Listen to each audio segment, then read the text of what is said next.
Ortocuifes habían sido fundadas por Pablo, la mayoría. Pero Pedro también tenía el derecho de supervisar esta iglesia, así como Pablo, ¿verdad? Pedro y Pablo concordaban, porque para aquí hay un versículo también, en primera, segunda, que dice que Pedro estaba de acuerdo con lo que Pablo escribió.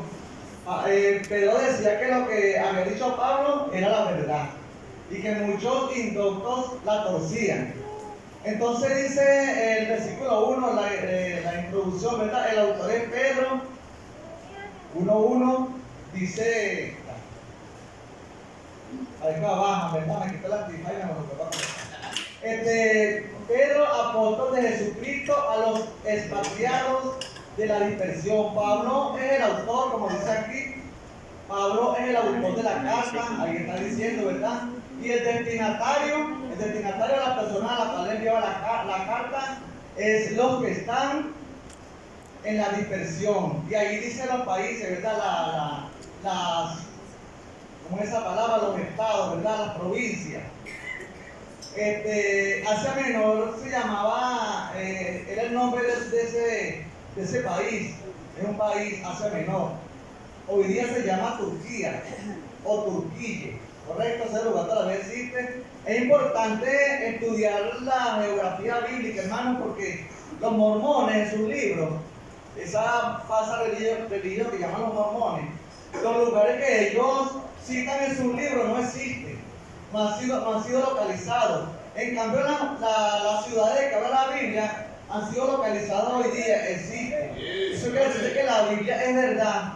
De que la Biblia es verdad, hermano, y que los mal llamados ateos, los necios, como la Biblia le dice, ellos están errados. La Biblia, si reconocemos, si logramos que ellos reconozcan a la Biblia como un libro existente y un libro real, ahí lo quebramos, ¿verdad? Si reconocen que Cristo, porque en su escrito ellos colocan antes y después de Cristo. No es una contradicción decir que la Biblia no es verdad y ellos lo están reconociendo. Entonces, hermano, ahí dice el destinatario, ¿verdad? El autor Pedro, el destinatario es a los cristianos que estaban en la dispersión, judíos y gentiles, dispersos por todo el imperio romano. Roma conquistó mucho continente, hermano. Lugar de origen de la carta, Roma. Se dice Roma, sí, hermano, porque muchos dicen que Pedro no estuvo en Roma, pero vamos a ver a través de la Biblia que sí estuvo. Primero de Pedro 5, 12 y 13. Si alguien me lo puede leer. Pedro escribe desde Babilonia, Roma. Si alguien me lo puede leer, un hermano rapidito y que me lo lea. Por conducto de Silvano, a quien tengo por hermano fiel, os he escrito brevemente, amonestando y testificando que esta es la verdadera gracia de Dios en la cual estáis. La iglesia que está en Babilonia, elegida juntamente con vosotros, y Marcos, mi hijo, os saluda. Ok, dice la iglesia que está en Babilonia. ¿Usted sabe qué significa Babilonia o Babel? ¿Quién sabe qué significa? ¿Nadie sabe? Babel o Babilonia significa confusión. Tenía que confundir todas las cosas hoy día, Satanás, ¿verdad? Satanás es el jefe de la confusión. Y la palabra Babilonia viene de Babel, de la torre de Babel, donde, bueno, que esta gente hicieron una torre para llegar al cielo, hablando en sentido espiritual, no lo lograron, ¿verdad?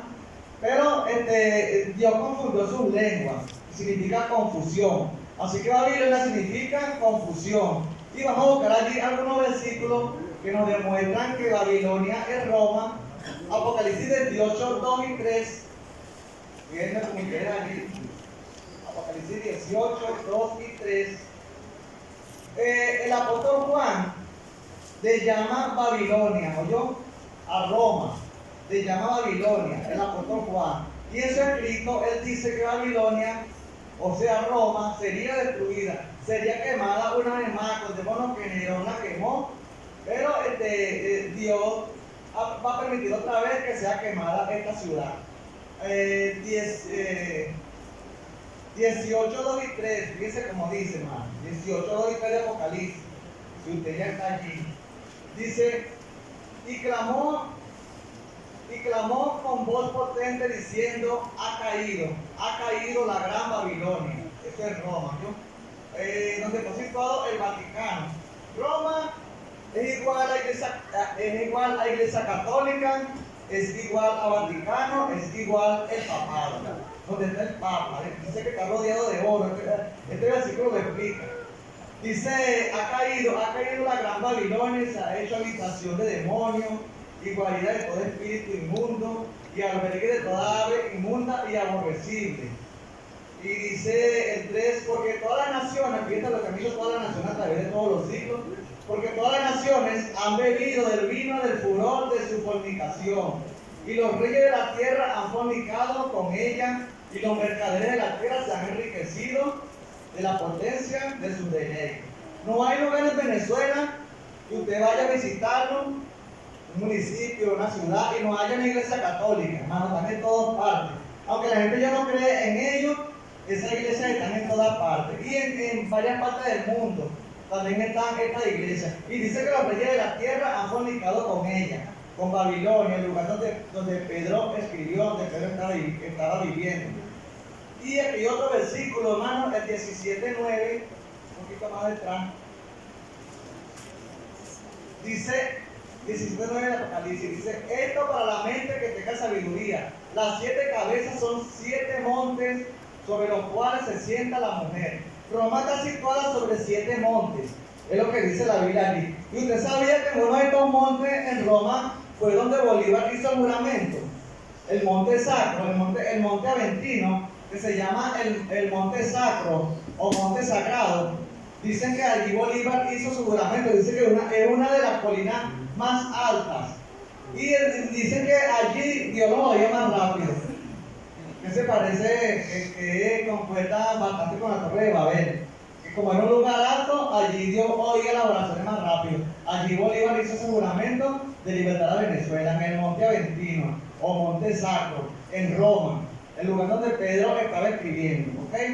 Entonces ahí hay mucho que explicar, pero no hay tiempo. Vamos a volver a la primera de Pedro. Vamos a continuar allí. Volvemos, regresamos un poquito atrás,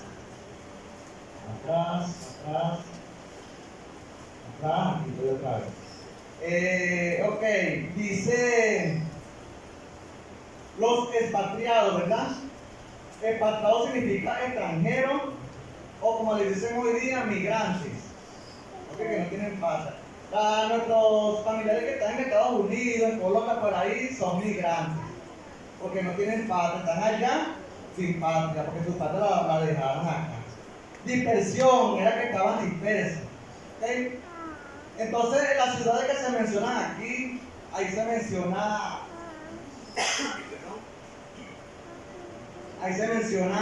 el Ponto, Galacia, Capadocia, Asia y Bitinia. Eran ciudades muy importantes, eran provincias muy importantes a las cuales Pedro le enviaba esta carta. Como ya le dije, hermano, allá habían judíos y gentiles, habían personas a las que Pablo había guiado a Cristo, habían personas a las que Pedro había guiado a Cristo, pero Pedro tenía el derecho también de supervisar estas ciudades. Pedro era un supervisor y Pablo, ¿verdad? Eran supervisores. Nosotros no podemos dejar a las ovejita que el diablo se las lleve. Debemos estar pendientes de cuidar a nuestras ovejitas, de cuidar a nuestros hermanos nuevos creyentes. Seguimos allí. Ok. Turquía, ¿verdad? Le llamó también esta ciudad, este país, hoy se llama Turquía. No era un continente, sino un país. Se llamaba Asia Menor. Y aquí en el versículo 2, de Primera de Pedro, capítulo 1, tenemos otro versículo muy importante, hermano. Dice, elegidos según la presciencia de Dios Padre. Esa es la misma palabra omnisciencia. La palabra presciencia.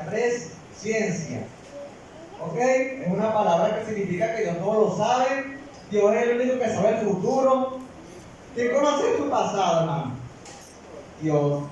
Dios conoce nuestro pasado. El enemigo también conoce nuestro pasado. ¿Sabía eso, hermano? Porque fuimos esclavos de él. ¿Quién no conoce a un esclavo? Todo, ¿verdad? Nosotros fuimos esclavos de Él y Él conoce nuestro pasado. Y Él sabe por dónde atacarnos. Así que hay que tener mucho cuidado con las viejas prácticas, hermano, del pasado, porque el diablo nos va a atacar por allí, por la vieja práctica que nosotros hacíamos. No conoce el presente, no conoce lo que vamos a hacer esta noche, el enemigo. Pero Dios sí lo conoce. Y lo que vamos a hacer mañana, Dios lo conoce. Esa es la palabra presciencia que se menciona allí. Sigue diciendo, según la presencia de Dios, una presencia de Dios Padre en santificación del Espíritu. Nosotros debemos santificarnos. Pues acaso alguien no sepa lo que significa la palabra, lo que significa la palabra santificación. ¿Alguien no sabe? Bueno, ¿qué significa santificación? Amén. Apartarse de lo malo. Eso significa santificación, hermano. Apartarse de lo malo. Si fumábamos, no debemos fumar más. El cigarrillo es difícil para dejarlo, ¿verdad, hermano? ¿Alguien acá todavía fuma? Yo me acuerdo que mi mamá tenía como 20 años en el Señor y todavía fumaba. Ella escondía los cigarrillos así por los huequitos de las paredes, como en mi casa, las paredes son de bloque, ella los escondía. Pero entonces uno lo buscaba y lo miraba metido por la pared. Mi mamá le costó bastante, hermano, para dejar ese vicio. Pero Dios sí, si confiamos en Dios, Dios sí nos va a ayudar a dejar ese vicio. Igual que el licor, la droga, son vicios. Son cosas que nosotros hacíamos en el pasado, el diablo lo conoce y por ahí nos va a atacar. Entonces hay otra partecita aquí en el versículo 2 que tiene un significado bastante importante, hermano. Santificación en el Espíritu para obedecer y ser rociado con la sangre de Jesucristo. ¿Qué significa ser rociado? Eso lo explica Hebreos, el libro de los Hebreos lo explica, vamos a buscar allí. El libro de los Hebreos lo explica en el capítulo 9, lo que significa ser rociado con la sangre. Hoy día lo aplicamos de una forma espiritual, no es que vamos a matar una vaca, un toro, como hacen todavía los adventistas. Me imagino que ellos lo hacen también porque ellos practican la ley. Y yo lo he venido manejando de sangre a ustedes. Imagínense esto, hermano. Es una forma espiritual. Piensa como dice, ¿verdad? 9:19 de Hebreo. Piensa como dice así. Porque habiendo anunciado Moisés todos los mandamientos de la ley a todo el pueblo, tomó la sangre de los becerros, ¿verdad? Y de los becerros y de los machos cabríos, con agua, lana, escarlata e hisopo. El hisopo es una cosa como una escobita, que hacían así, ¿ok? Hisopo. Y roció el mismo libro y también a todo el pueblo, diciendo: esta es la sangre del pacto que Dios os ha mandado. Y además de esto, roció también con la sangre el tabernáculo y todos los vasos del ministerio. Ahora fíjense algo, hermano. Ellos hacían esto para santificar al pueblo por medio de aquella sangre de los animales. Nosotros hoy día no debemos hacer eso. Ya recibimos a Cristo.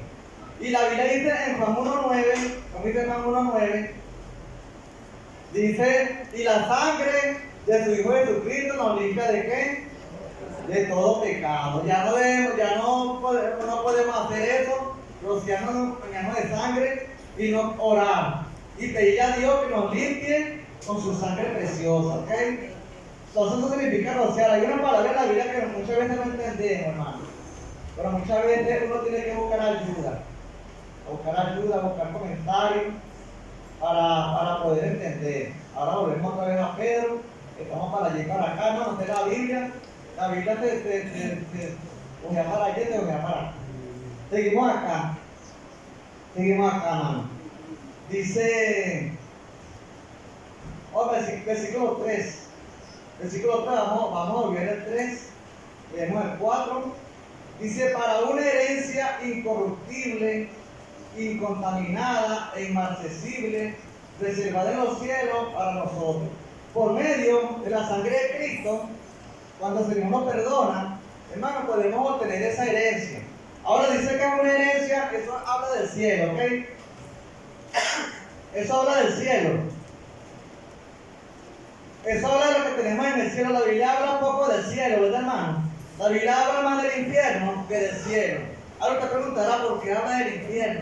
Bueno, porque Dios está interesado que nosotros sepamos que el infierno es real, que el infierno existe. Si nosotros comencemos a una persona con la Biblia de que el infierno existe, esa persona va a recibir a Dios, va a recibir al Señor Jesucristo porque ellos no quieren ir al infierno, ¿correcto? Entonces, dice, para una herencia incorruptible.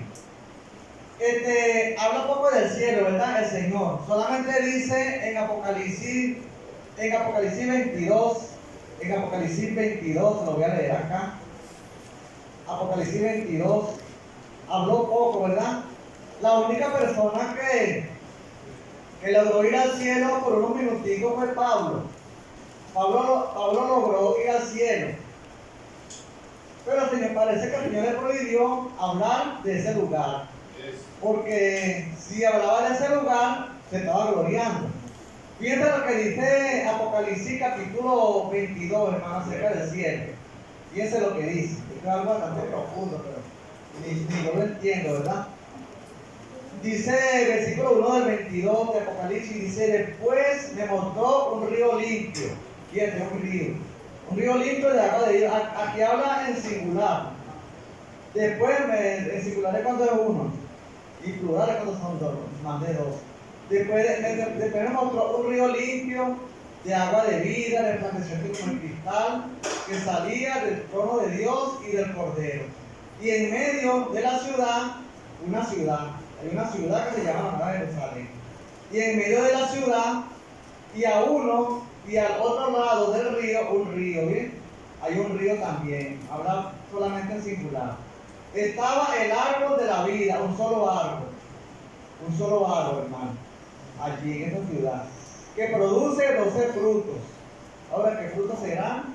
No lo dice, ¿verdad? Que produce 12 frutos.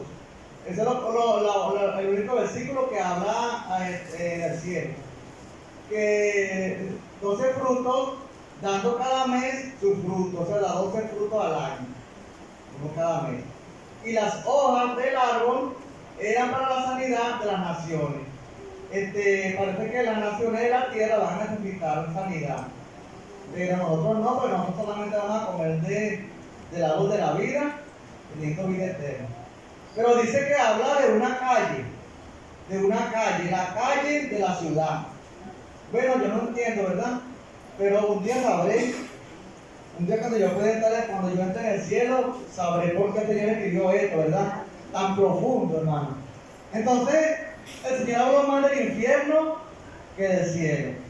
¿Ok? Porque el Señor está interesado en que las personas conozcan el infierno. Si usted ha leído ese texto bíblico que hay allí en Lucas, capítulo 16, versículo 19, habla claramente del infierno, que es lo que hay allí.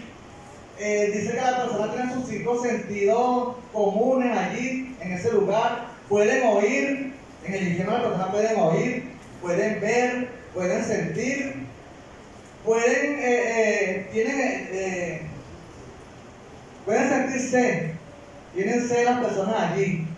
Tienen hambre, hermano, las personas allí en el infierno.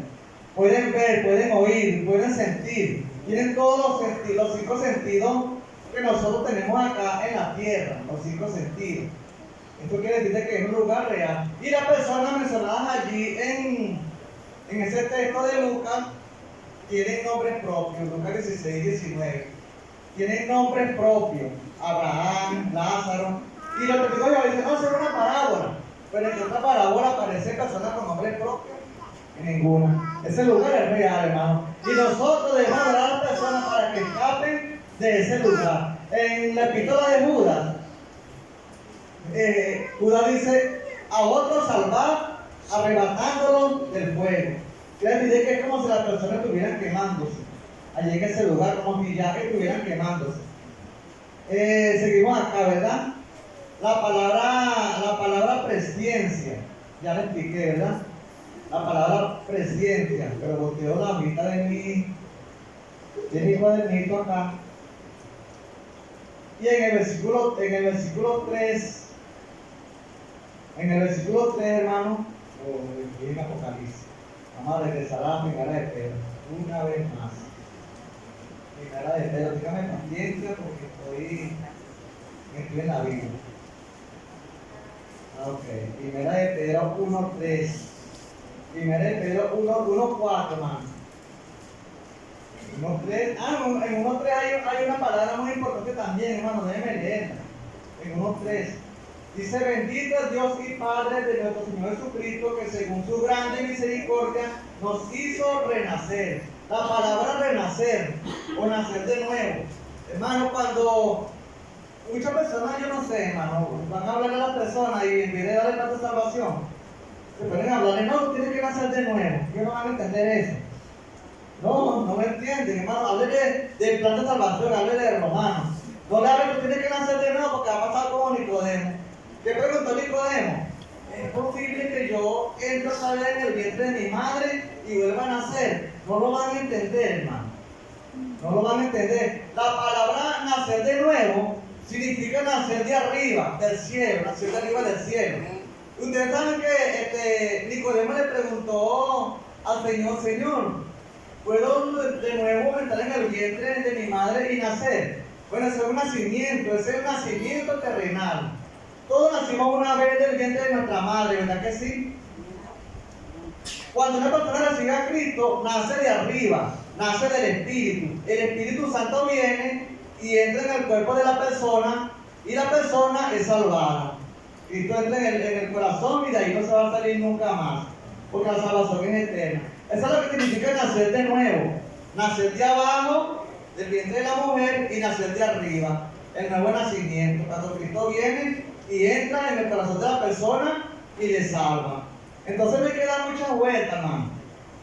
No hay que dar muchas vueltas porque va a pasar como Nicodemo, que yo le dedicó casi un capítulo completo le dedicó. Fue el capítulo 3. Para que Nicodemo pudiera ser convencido, hermano. Oye, directamente, no, mira, nacer de nuevo.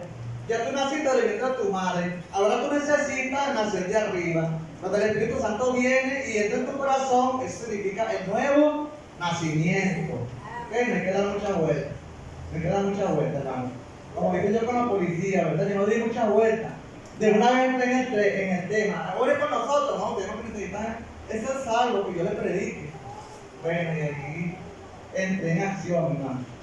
Usted no dé muchas vueltas. Me imagino que yo me pongo a hablar de esos policías del nuevo nacimiento. Ellos van apurados, iban trotando, sudados, cansados. El nuevo nacimiento tiene que nacer de nuevo, tiene que nacer de abajo. No van a entender, hermano. Ya que directamente a Romanos. Por cuanto todos pecaron, todos somos pecadores. La paga del pecado es que la muerte, hermano. Todo el que invoque el nombre del Señor será salvo. Hay que arrepentirse. ¿Qué significa la palabra arrepentirse? Explíquese a la mano, a la persona. Ok, seguimos acá. La herencia es incorruptible, ¿verdad? La herencia es incorruptible, la palabra incorrupción. Los perritos, ellos les gusta mucho, donde ven un pote, ellos les gusta mucho orinarse, ¿verdad que sí? Si un perrito en el pote se orina unas 20 veces, ya el pote comienza a oxidarse, ¿verdad que sí? Comienza a oxidarse y a los años hay que reconstruir ese pote, buscar otro y suplantarlo porque se va a caer. Pero la herencia que tenemos en los cielos, hermano, no se corrompe, ¿oyó? No se corrompe. ¿Está usted trabajando para esa herencia, hermano? ¿Está usted ganando alma? ¿Está usted hablándole a otro de Cristo? Si usted no le está hablando a otro de Cristo, usted está ponchado. Porque cada vez que le hablamos a una persona, estamos mandando material de aquí para el cielo. Si quiere buscar en la Biblia, no haga tesoro en la tierra, sino en el cielo, donde la polilla y el orín no corrompen. Entonces esa es la idea, mandar. Muchas personas van a llegar al cielo y no van a tener nada en ese banco. Cuando metan la tarjeta, cuando den el número de cédula, como se hace ahora, no, aquí no tienen nada, ni cero tienen. Van a estar quebrados. El cajero le va a decir, Sí, va a rebotar porque usted no ha hecho nada por el Señor. Así que predicar, hermano, hay que ganar alma. Por lo menos salga. Busque a alguien que le entrene. Pregunte, hermano. Pregunte. Una herencia incorruptible, ¿verdad? Primero que todo, que no se oxida. El dinero que te está mandando para allá no se oxida. No sé, no es como aquí, hermano. ¿Cómo se llama cuando hicieron el otro billete, hermano? No me recuerdo cómo se llama esto. La reconvención. ¿Cómo? La reconvención. El cono monetario, sí. Allá no se vence el dinero, hermano. No se vence. Yo no sé cómo voy a ir ahora. Estoy hablando mucho. Y los hermanos están allá, yo creo que a punto de hacerme la seña. Ok, sí, están a punto de hacerme la seña. Ok, no se corrompe, hermano. El dinero que mandamos para allá. Dice que es una herencia incorruptible, segundo, el incontaminada. No es como el agua acá. Tenemos que tener cuidado con el agua, ¿verdad? Porque hace daño. Está hirviendo, etcétera, ¿verdad? No se contamina, hermano, esa herencia que tenemos allá en el cielo. Es inmarcesible, no se marchita, no es como las flores. No que le vaya a dar una flor a mi novia. No que estoy muy ocupado y ya se marchitaron, no voy a poder llevársela. Se marchita, hermano. Las cosas aquí por allá no. En el cielo no se marchita. ¿Ok? Entonces, dice, no se envejece, no se marchita, no se oxida y no se contamina. Versículo número 5. Versículo número 5 es un versículo muy importante.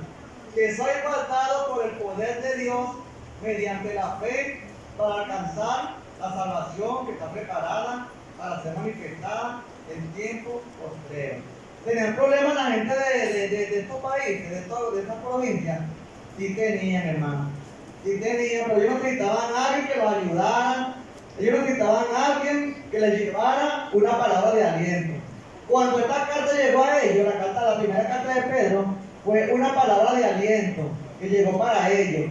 Todas las iglesias, todos los creyentes, necesitan que alguien les lleve una palabra de aliento, hermano. Dice acá que soy guardado para alcanzar la salvación que está preparada para ser manifestada en el tiempo postrero. Ahora, ¿qué salvación era esta? La salvación tiene 3 tiempos, se la voy a leer acá. La salvación tiene 3 tiempos, hermano. Aquí hablaba de la salvación del cuerpo. Un día el Señor va a venir en las nubes del cielo, en el rapto de la iglesia, y va a cambiar nuestros cuerpos, hermano. Si usted ya recibió a Cristo, si usted ya es salvo, si usted está 100% seguro, no el 99%, sino el 100%, de que si muriera hoy, su alma iría al cielo. El Señor va a venir y va a transformar nuestro cuerpo y va a ser un cuerpo igual al de Él. Usted sabe que el Señor se fue, ¿verdad? El Señor comenzó a subir y ellos quedaron viéndolo, los 12, ¿verdad? Los 11, quedaron viéndolo hasta que desapareció en las nubes y entró al espacio donde están las estrellas, donde están los planetas, y no lo dañó la gravedad. ¿Por qué, hermano? Porque tenía un cuerpo incorruptible. Y así la Biblia dice que nosotros vamos a tener un cuerpo incorruptible, que va a traspasar las nubes sin que nos dañe. El Señor apareció en un cuarto cerrado. ¿Por dónde entró? Un cuerpo incorruptible, hermano, que no se sujeta a la ley de la gravedad. No se sujetaba o no se sujeta a la ley de la gravedad. Entonces, la salvación que habla aquí es futura. Es la salvación del cuerpo.